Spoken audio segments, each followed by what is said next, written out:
the God's Little Paradise, Bohol. 1, 2, 3, 4, 5. So we are now complete, and may I request my dear tourists to please double check your luggage before we enter the bus and leave no valuable things unattended. Please wear the yellow ribbon and name tags that I gave each one of you so that I could easily recognize you as part of my group. Hi, I am Honey, your tour guide for today, and it's an honor to serve you. So how are you today? Have you eaten breakfast? We got a long day ahead of. Please do not hesitate to contact me if you have any more questions. As we wait for our first stop, let me remind you, my dear tourists, about some safety reminders and other restrictions.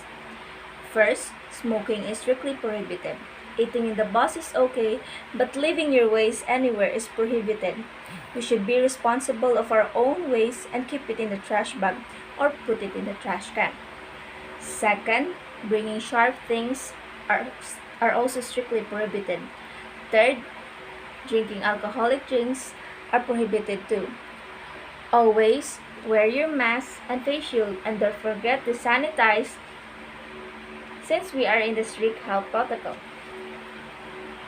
So as we wait for our first stop, let me tell you about the Tagbilaran City. Tagbilaran City is the provincial capital of Province Bohol, the hub of commerce and the lone city of the island. It is the principal gateway to the island province of Bohol and is known as a city of peace and friendship. Tagbilaran has a land area of 3,270 hectares. Tagbilaran City is politically subdivided into 15 barangays. The city is part of the first legislative district of the province of Bohol. The name Tagbilaran was derived from the word Tagubilaan, a contraction of two local dialect terms at that time, Tago meaning to hide, Bilaan referring to a Muslim Marauding tribe or Moros who are feared by early settlers.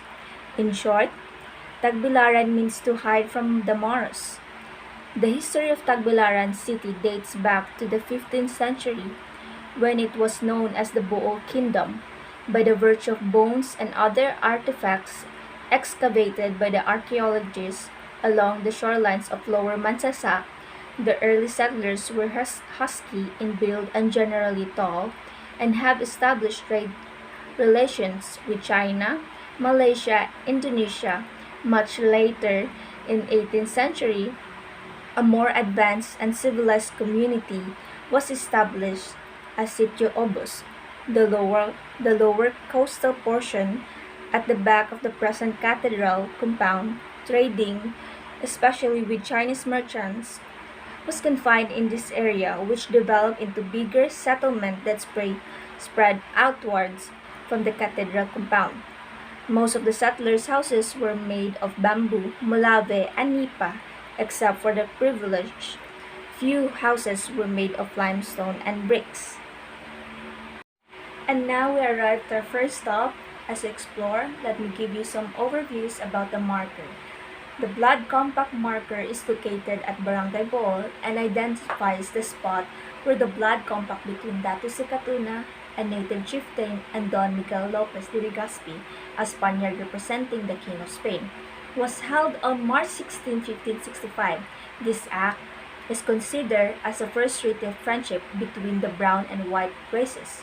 Blood compact, Spanish Pacto de Sangre, Filipino Sanduguan, was an ancient ritual in the Philippines intended to seal a friendship or to validate an agreement. The contracting parties would cut their wrists and pour their blood into a cup filled with liquid such as wine and drink the mixture. So it's a bit painful tradition. The blood compact is one of the most important historical events in the annals of Philippine history, not only of Tagbilaran City and on the whole Bohol province.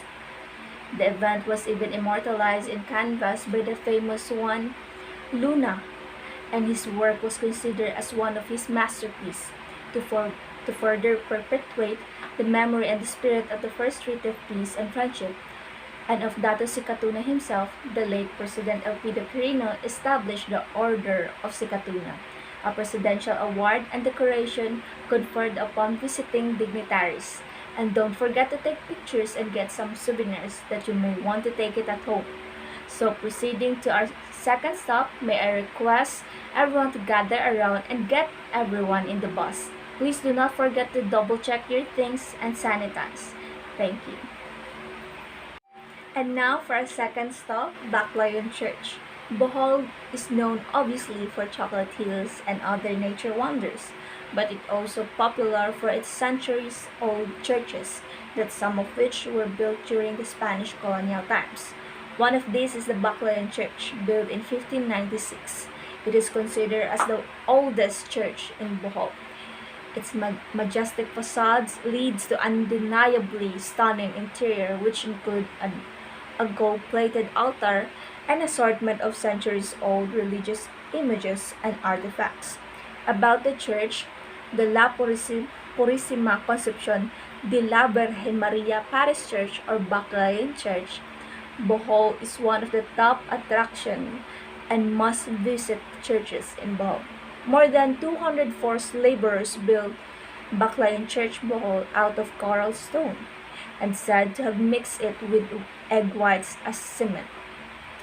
When a 7.2 magnitude earthquake hit Bohol in 2013, many churches in Bohol, including Dawis, Lobok Church in Bohol, and the Baclayon, were greatly damaged.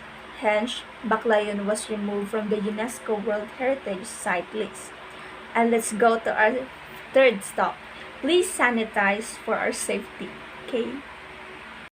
And now for our third stop, the Tertiary Sanctuary.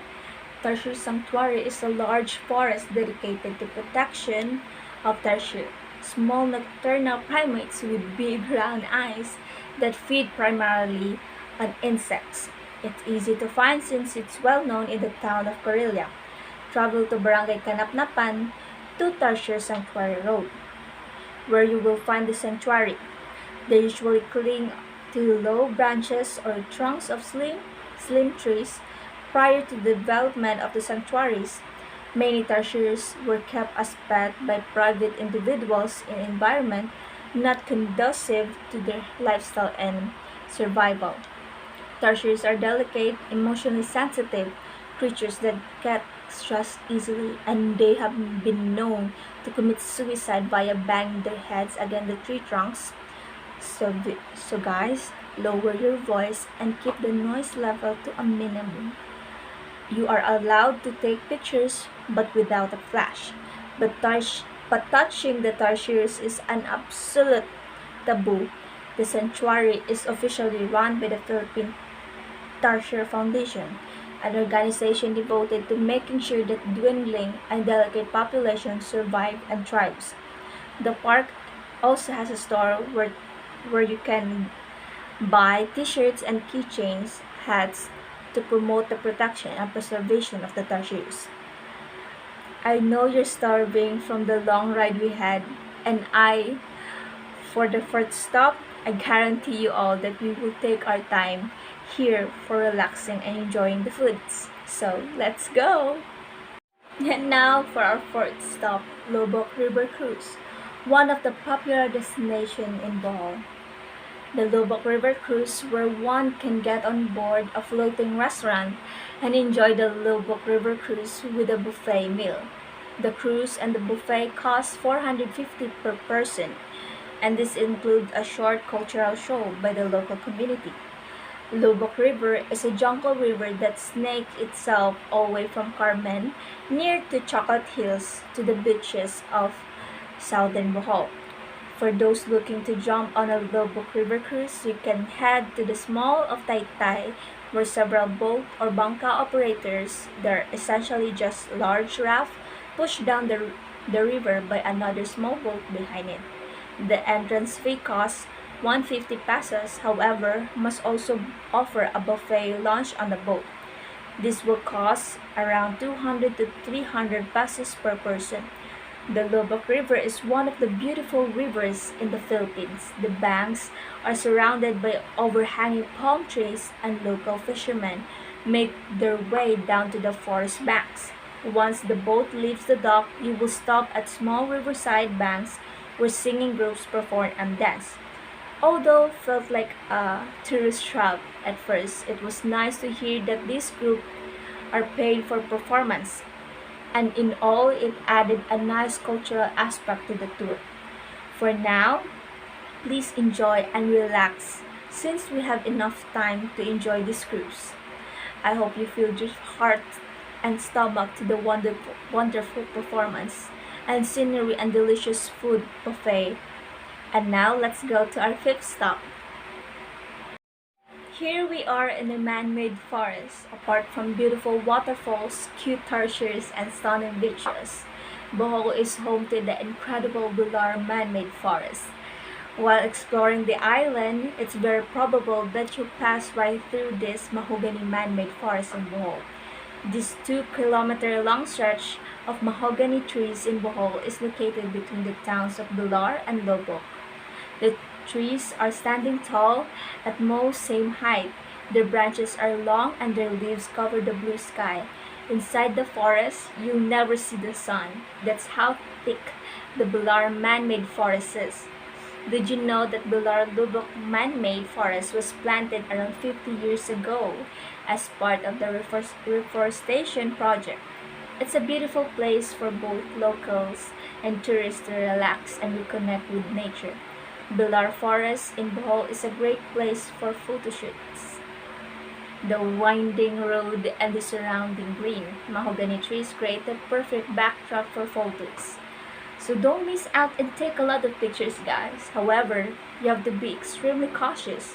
There are no parking lots at Bular Man-Made Forest, so most of the cars are parked right on the side of the road. Also, people love taking photos in the middle of the road, which is extremely dangerous because the visibility is very low since we're not staying for too long because we have the protocol we need to follow.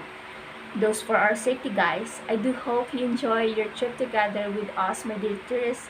And now, are you excited for our last tour? To our last trip is our sixth stop. So get on the bus, guys, and let's head.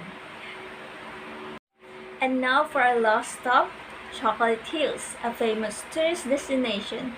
Chocolate Hills in Bohol is a well-known tourist destination in the Philippines that continues to attract visitors due to its unusual majestic features.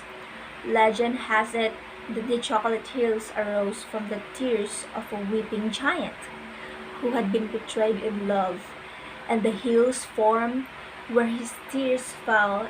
In another legend, two giants went to battle and spent days throwing boulders at each other. The giant finally worked out their issues, but the mounds where the rock fell are still visible. There are over 1,000 symmetrical mounds in the form of conical and dome that most people compared to Hershey's Hills, not because it's made of cocoa, but because of the color of the grass that blankets it during the rainy season gives them a luscious soft look. The vegetation dies off in summer and turns a chocolatey brown color. The name Chocolate Hills was given to them. This is what science has to say about the Chocolate Hills shape. The hills, accordingly to the geologists, were created by weathering carving marine limestone on top of the sheet clay. The key reason it's named Bohol Chocolate Hills is because of the color. The best time to visit Chocolate Hills is debatable. Sunrise or sunset are more convenient. The more the even lighting in the shot, the better. So avoid the clouds if you can, and keep an eye for the young boy who gave a fantastic speech about true legends of the Chocolate Hills. The super cute little girl dances with the hula skirt in the Chocolate Hills. The Chocolate Hills are one of the highlights from a Philippine trip, whether you just have time for a short trip and can leisurely admire the hills from different perspectives at different times.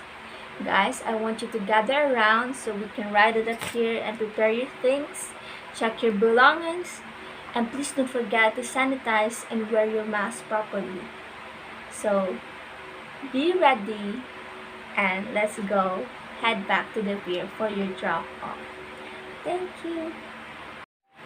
It's my pleasure to serve and to be with you all, my dear tourists. I do hope you enjoy our tour despite of the cases we face. I'm thankful to travel with such an honor. Thank you for choosing us and thank you for choosing Bohol. May God be with you all and have a safe trip.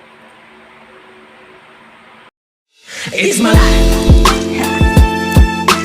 Lazy, lazy, lazy, lazy, lazy. It's my life.